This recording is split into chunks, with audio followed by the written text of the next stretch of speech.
서울 시민들의 목소리를 들어보는 시간이죠. 시민들의 의견을 통해서 다양한 서울 시정도 알아볼 수 있는 응답하라 서울시. 먼저 오늘의 시민 의견부터 들어보시죠. 강동구에 거주하고 있는 시민입니다. 몇 달 전 아이 병원비가 급해서 대부업체에서 돈을 빌렸어요. 이자를 제때 갚지 못하니 추심이 들어오는데 이자가 무려 연 44%라고 합니다. 원금도 갚기 어려운데 정말 이 돈을 다 갚아야 하나요? 라고 문의 주셨습니다. 높은 이자율 때문에 고민이 많은 시민의 사연이었는데요. 어떻게 대처해야 할까요? 서울사회복지공익법센터 엄승재 복지법률팀장 연결해 자세한 내용 알아보겠습니다. 안녕하세요. 네, 안녕하세요. 반갑습니다. 네, 44%라니 정말 이자율이 무시무시하게 높은데요. 이런 사례처럼 너무 이자율이 높은 경우 대부업체 높은 이자를 모두 갚아야 하는 걸까요? 법적으로 대부업체 이자율도 정해져 있다고 알고 있는데 어떻습니까? 예, 요즘 가계부채 1100조 원 시대에 많은 분들이 채무로 인해 매우 고통받고 있는 것 같습니다. 가족의 채무 보증으로 인해 부담을 갖는 분도 계시고 고리에 사채를 쓰고 평생 동안 이자를 갚느라고 생계 유지도 힘들어하시는 분들이 우리 주위에 많이 계신데요. 이렇게 과도한 이자 때문에 힘들어하는 서민을 위해서 법률로 보호장치가 마련되어 있습니다. 대부업 등의 등록 및 금융 이용자 보호에 관한 법률에 따르면 연 34.9%를 넘는 이자는요, 당사자끼리 그렇게 계약을 했다고 하더라도 법에 위반돼서 무효입니다. 따라서 계약서나 변제 기일이 지났는지 이런 여부는 전혀 관계없이요, 연 34.9% 법정 이율만, 최고 한도 이율만 갚으시면 되고요. 만일 이를 초과해서 이자를 받게 되면 대부업체 및 대부업자는 3년 이하의 징역, 또 3천만 원 이하의 벌금형을 받게 됩니다. 네. 대부업체가 아닌 사채나 개인 간의 금전 거래는 이자 제한법이 적용되는데요. 네.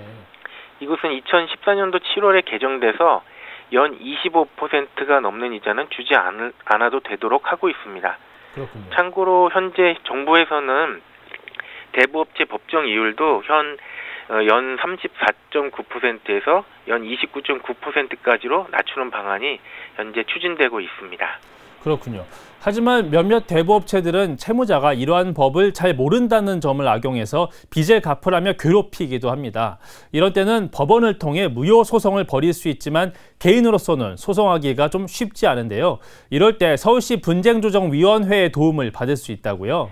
예, 맞습니다. 사실 서민 입장에서 소송이라는 건 굉장히 불편하고 번거로운 방법인데요. 네. 이런 소송까지 가기 전에 간편한 방법으로 서울시에서 운영하는 대부업 분쟁조정위원회를 이용드리는 것을 권유하고 싶습니다. 네.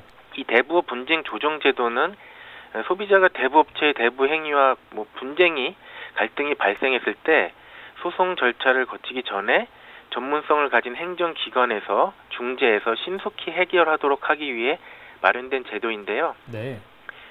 전화나 구두상으로 계약을 했을 뿐 서면으로 보증계약을 체결하지 않는 경우, 또 보증 채무의 무효나 부당함을 다투는 경우, 대부업체에서 반환받아야 될 초과 이자가 있는 경우, 또 원리금도 다 갚았는데 근저당 설정 등기를 말소해주지 않는 경우 다양한 대부업체의 다툼이 있을 때 이용할 수 있습니다.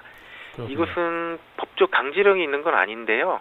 네. 근데 서울시로 금융감독원에서 금융감독원 직원이 나와 있고 또 서울시에서 이 대부업체에 감독을 하는 역할을 하고 있습니다. 네. 그래서 실제적으로 대부업체에서 이 조정의 결정을 따를 수밖에 없기 때문에 굉장히 유용한 제도입니다.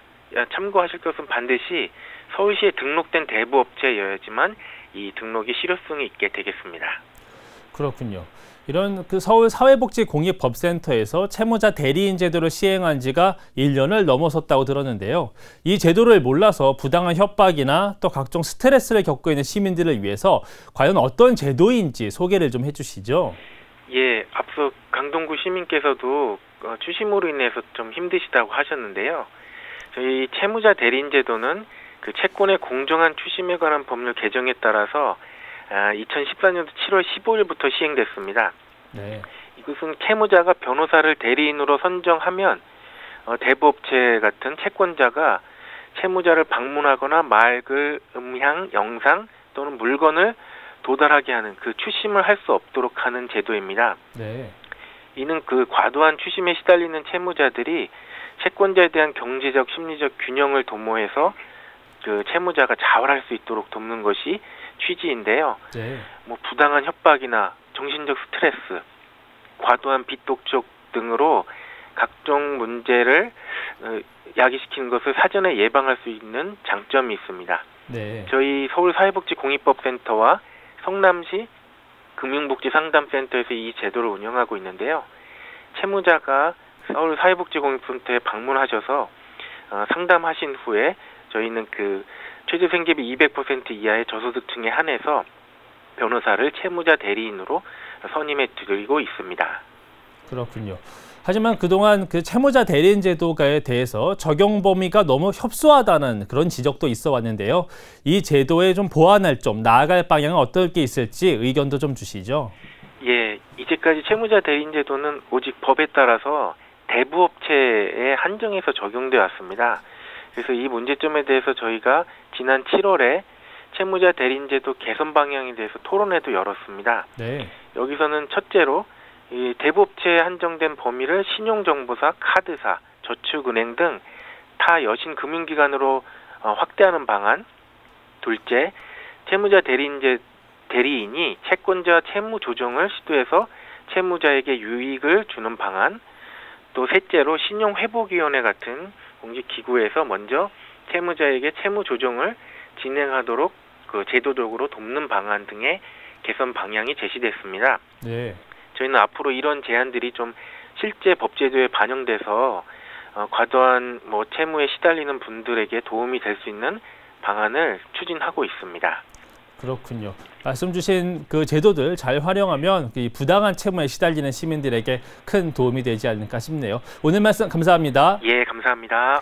네, 지금까지 엄승재 서울사회복지공익법센터 복지법률팀장과 이야기 나눠봤습니다.